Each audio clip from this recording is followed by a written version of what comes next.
The Daily Princetonian sat down with Princeton professors Alan Blinder and Harrison Hong to put this week's financial crisis into perspective. Ready? Go ahead. So we've seen this week the bankruptcy of Lehman Brothers, the acquisition of Merrill Lynch, and a large fall in the stock market. And what would you say are the main factors that have contributed to what a lot of people are calling a big financial crisis? Well, it's a combination of fundamentals and panic laid on top of the fundamentals, which always exaggerates. So the fundamentals are that we had an irrationally exuberant housing boom. Houses got way out of line with underlying realities.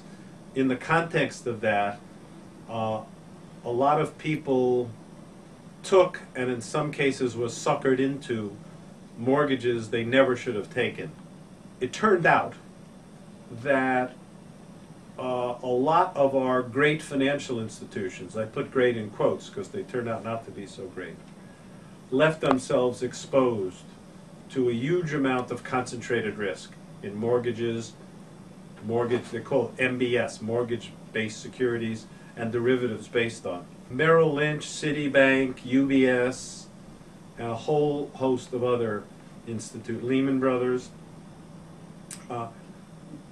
We're sitting with a concentrated risk.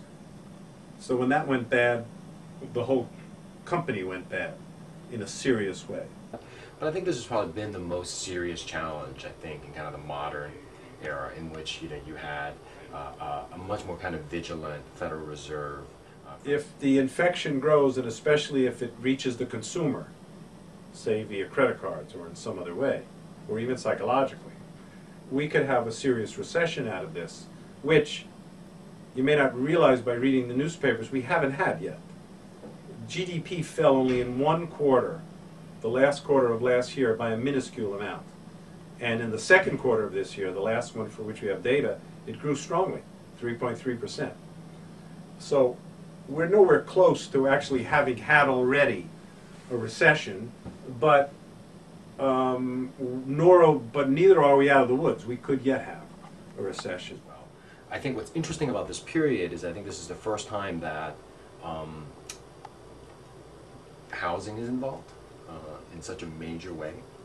And I think kind of the analogy to, maybe the right analogy is not so much, I think, kind of the Great Depression, but the analogy to kind of what happened in Japan in the early 90s when they also had a similarly big housing bubble. And that kind of unwound, and the events are playing out themselves in a very similar way, in the sense that kind of every day feels like Groundhog Day for the investors and for market participants, because I think we're very used to very quick crashes and quick recoveries, whereas housing itself is inherently a very slow-moving animal. It's like sort of a slow-moving crash, and every day kind of everybody wakes up and thinks this is over because it's been a year, it's like almost a one-year anniversary, and it's still continuing. That feels very much like Japan. I'm sure the Japanese sitting in the early 90s must have also told themselves, 1 year earlier they were kind of at, worldwide dominance as far as the rest of the world wanted to emulate them. And then basically over the next decade, the 90s was just a really abysmal time for the economy. And what would you suggest as a solution to this crisis, if there is one? Well, first of all, it's going to involve both the public and the private sector, I believe. Secondly, in the time frame you just asked, in the coming weeks,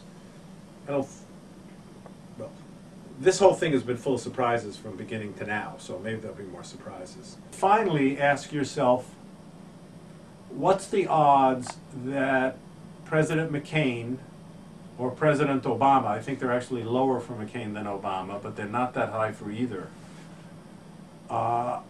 takes fixing the financial system as his first priority out of the box. The first thing I do as President of the United States is that.